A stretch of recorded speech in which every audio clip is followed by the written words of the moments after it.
23 August 2010, Friday, Manila, Philippines. A former Philippine National Police officer, Rolando Mendoza, hijacked a tourist bus in Rizal Park. The bus carried 20 tourists, a tour guide from Hong Kong, and 4 local Filipinos. Medoza took the tour hostage to protest he had been unfairly dismissed from his job and demanded a fair hearing to defend himself. Who is Rolando Mendoza?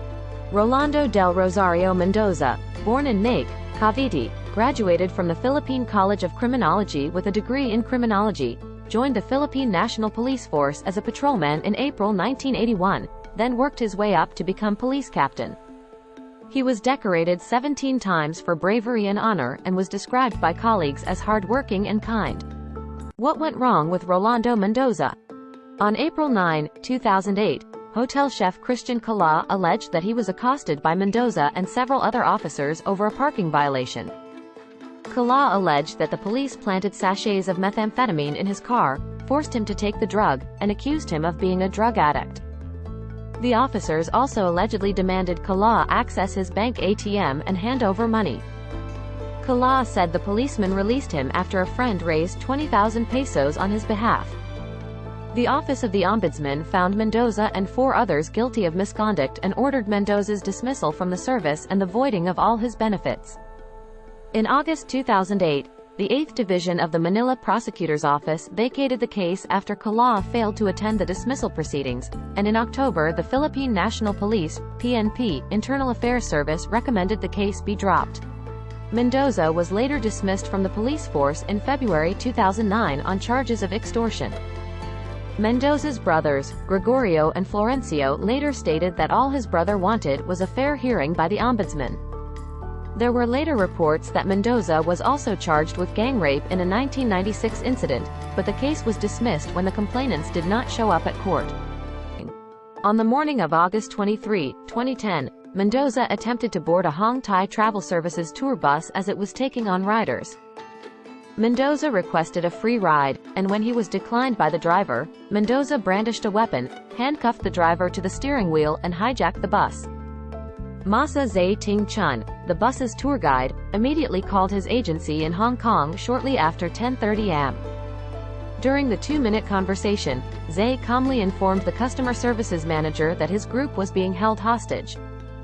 In any event, Mendoza, armed with a handgun and an M16 rifle, commandeered the tour bus, demanded reinstatement to his previous post with benefits, and claimed he was framed. Negotiation. Almost an hour later, 6 Hong Kong tourists were freed, an elderly couple, a woman with 2 young children, and a 12-year-old boy. 2 Filipino photographers boarded the bus as volunteer hostages in exchange for the releases. By noon, 3 additional hostages, including the Filipino tour guide and the 2 photographers who volunteered to be taken hostage, had also been released. TV5 news anchor Erwin Tulfo remained in contact with Mendoza, while Superintendent Orlando Yebra and Chief Inspector Romeo Salvador led negotiations. 17 people remained on the bus. At around 2 p.m., Mendoza posted several notes on the windows, which read, "A big mistake to correct. A big wrong decision. Big deal will start after 3 p.m. today," and 3 p.m. deadlock. Shortly after sundown, the Office of the Ombudsman denied Mendoza's request to be reinstated to the police force but assured him that his case would be reopened. Manila Vice Mayor Isko Moreno delivered the Ombudsman's letter to the hostage scene. Mendoza called the Ombudsman's decision garbage, claiming that it did not answer his demands. Mayor Lim later claimed on local radio that authorities had agreed to reinstate Mendoza to bring an end to the crisis but had not been able to deliver the message due to bad traffic. When the Manila Police District, MPD, SWAT team arrived, Mendoza declared in a radio interview with DZXL that he would kill the passengers if the SWAT team did not leave. His brother, Gregorio Mendoza, walked out after trying to negotiate with him. He urged Mendoza to surrender peacefully, saying, "Nothing bad will happen here." Gregorio Mendoza was then arrested for breaching the exclusion zone while carrying a gun, as he did not have the MPD's approval to assist in the negotiations. Assault. Mendoza demanded that the police release his brother, or else he would start executing hostages, and a few minutes later claimed on live radio that he had, indeed, already shot 2 hostages. The first shots fired from within the bus were heard at about 7:21 p.m. At around the same time, it was reported that snipers had shot the tires, immobilizing the bus after it had attempted to move. Mendoza first killed Masa Zay, the tour leader whom he had handcuffed to the door handrail earlier. Several hostages tried to rush Mendoza as he was preparing to shoot the other hostages, but he shot them down before they could reach him. At around 7:30 p.m., bus driver Alberto Lubang escaped the bus. Thinking that all remaining hostages had died, Lubang cried, "Everyone is dead," to the policemen and media. Mendoza then began shooting the rest of the hostages one by one, aiming at each of their heads. Amy Leung Ing Yao Woon told of how her husband Ken Leung Cam Wing shielded her with his body and saved her from harm while sacrificing his own life. Their daughter Jessie Leung Song Yi took 2 bullets while protecting her older brother and died. Passenger Joe Chan shielded himself from Mendoza's gunfire with his backpack and survived, but both of his wrists were shattered. Chan's traveling companion was seriously injured by a gunshot to her chin. The SWAT team started to surround the bus at 7:37 p.m. The team took nearly an hour to get on the bus. Initial attempts to break the shatter-resistant plexiglass windows with a sledgehammer failed. At 7:45 p.m., a rope was tied to the front doors of the bus, which snapped when they attempted to pull the door open.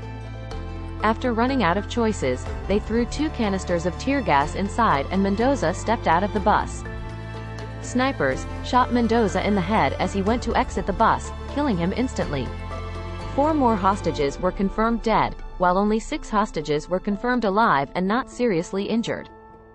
2 other people outside the bus were wounded by stray bullets. Investigation by Philippine government. The official report identified 8 critical errors of the handling of the hostage crisis. Manila Mayor Alfredo Lim failed to properly activate the Crisis Management Committee, depriving the chief negotiator and others of critical information and operational intelligence. The authorities were unable to appreciate Mendoza's demands, and there was a lack of communication with and involvement of the Department of Justice. Gregorio Mendoza was allowed to join the negotiating team.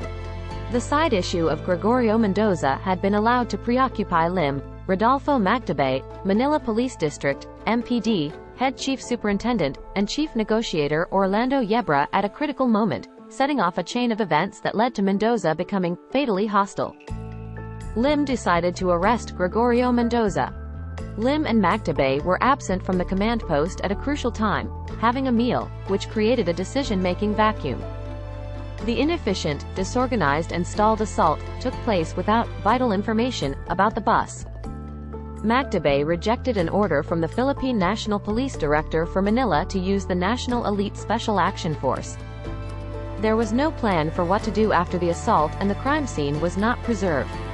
On this special day, the 23th of August 2013, 13 years after the Happy Tour ended in a tragedy, Rizal Park was the last destination in the itinerary before going back to Hong Kong. A late apology came after the incident happened. President Rodrigo Duterte used "really sorry" and "we apologize" when he was giving speech in his official visit to Hong Kong in April 2018.